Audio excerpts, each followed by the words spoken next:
for students joining public universities in the coming days, as universities' vice chancellors have proposed that the yearly student fees be increased to 48,000 from 16,000.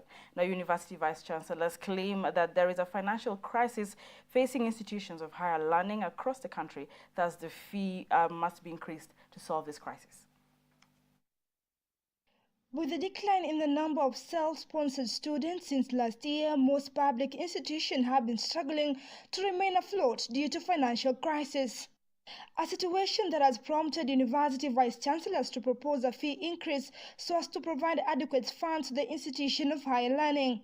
According to the proposal presented by Professor Francis Adul, the annual fees for students should be subjected to a 2,000 shillings hike from the annual 16,000 shillings that they have been paying.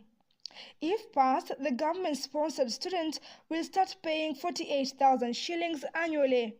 Students sponsored by the government are expected to pay 120,000 shillings per year, but the government pays 70%, with the student expected to pay the remaining 16,000 shillings.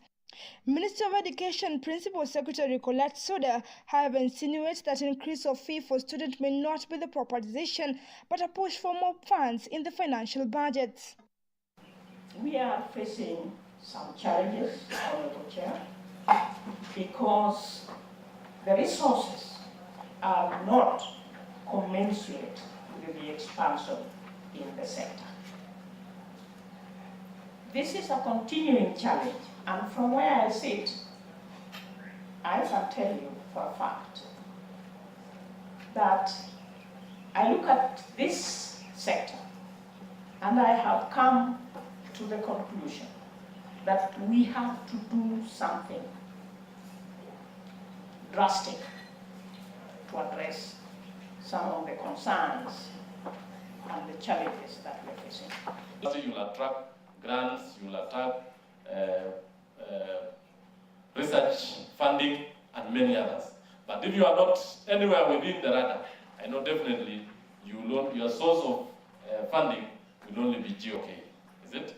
Will only be money from the state, the necessary state agencies.